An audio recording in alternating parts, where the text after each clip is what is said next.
Ayo, Plaidman here. Sorry, it's been a minute, more than a minute. I did finish the Wheel of Time series, and I absolutely hate season 1. And I don't want to watch season 2, but I haven't yet done the videos for that. I did a podcast that I'm working on with a friend of mine, and it's like an hour and a half long podcast. We're working on doing some more of that. And then kind of gonna release one a week, but we want to have a bunch of them together so that we have kind of lay them out and not have any interruptions. Anyhow, so that's fun, that's cool. I just finished reading a book that, well, I don't know what you call if you listen to a book. Do you count it as reading or listening? I don't know. But I started listening to this book called Death of a Salesman, and I had purchased it and tried to read it. And for some reason, reading plays is it was weird. Like I could have done it when I was younger, but with the idea that I was in the play. So it was a little disconcerting to try and read it, and I dropped it and I stopped continuing to read it. Anyhow, fast forward, and I have this app called Libby I use to listen to stuff. I'm like, cool. So I've listened to it, and it's short. It's like 2 hours, which makes sense. It's a play, so go figure. And oh my goodness, I just finished it, so I don't really think it's hit me yet. But for starters, it's extremely well written, and the people that did it, I mean, it was kind of an amazing audiobook because it's basically listening to the live play. And you don't get to see any of the things, but I would argue that a good play, you should just be able to hear and interpret and understand what transpires. And to me, I was transported. I could tell what was going on based on what they're talking about, and it was just really well done. It was, I would say, masterfully done.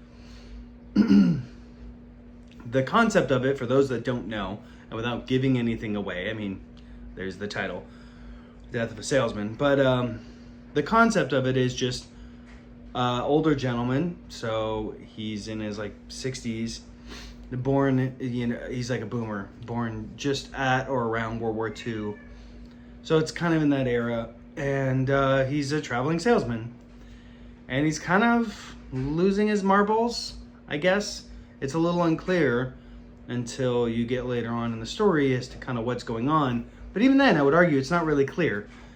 And he's a very interesting, like, antagonist or lead character, anti-hero. You don't know what's going on. He's got one son and another son and his wife, who just seems like a gem of a woman. And he's struggling. Wants to continue working but do sales at home, and I don't know. Whatever. So basically, it's about this guy who's in his 60s, and he's been doing sales on the road, and he's kind of over it. Seems to be losing his marbles, but he's trying to keep it together, and yada yada. And one of his sons comes back home, and the other son is working locally and seems to be super successful, kind of a flash guy. It's an interesting story. What hurt me about it was I've had some family stuff transpire over the last year plus, and what hurt me was how I felt the main character was an amalgamation of my parents, amalgamation of people who are in their late 60s, early 70s, or 80s, an amalgamation of the President of the United States, Mr. Joe Biden, Mr. I'm totally there and awake. Like, in that, this like insistence of that generation being like, this is what I did and this is how I am, and you're like, one of those are true. Your name, you got your name right. The rest of it, not so certain. So there's kind of like moments in that, and it has kind of a big crescendo. Perhaps if you read it, you'll be like, well, this was obvious.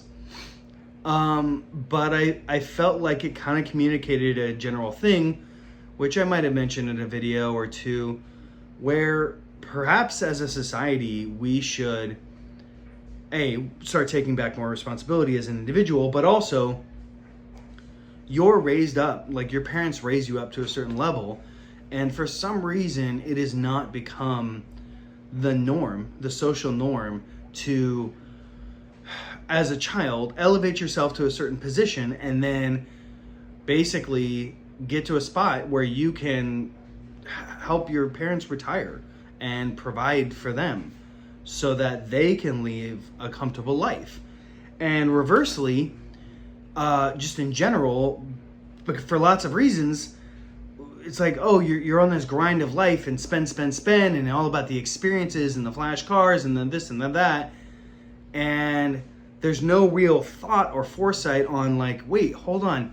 I can't do this forever. Like I can't work 80-hour, 60-hour, 100-hour weeks forever.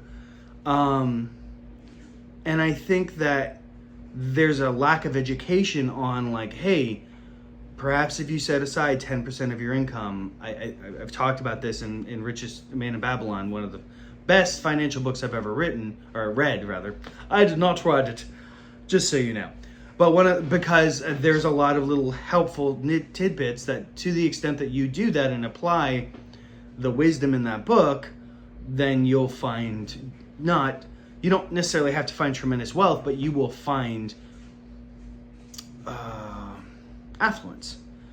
And what this was really a person who was raised in a generation and really suffered from the changes that happened. But I think it's a fundamentally true story and concept that sorry, my puppy is snoring right now. I was like, what's going on? Anyways, I think it's a fundamental thing that we as people need to kind of come to terms with and realize that, oh, hey, you need to start saving. Like when you start working in your 20s, you should be setting aside money. You should figure out what your finances are and then figure out your finances, and including in your finances, set aside money for investing, and then try and shoot above that,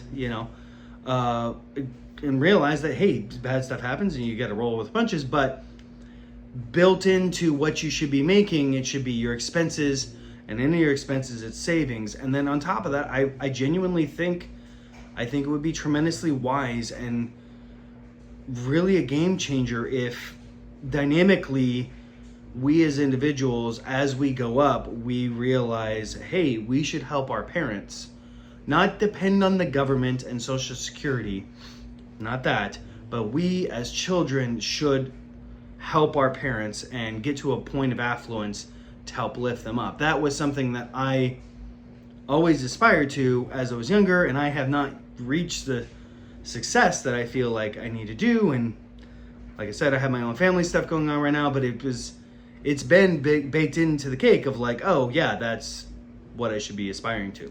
So anyways, it's a phenomenal book, phenomenal audiobook, like genuinely really good. If you can find the audiobook where it is them basically doing the play, I think you will enjoy it. It's 2 hours, well worth it. Just well done. So, bravo.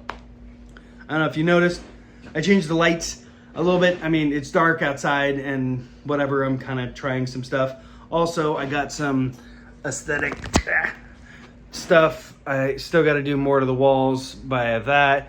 A cute little thing my wife got, and that sign, some games back there. Anyway, so we got some different stuff. So that's it for now. Plaid Man out. Talk to you guys soon. Bye.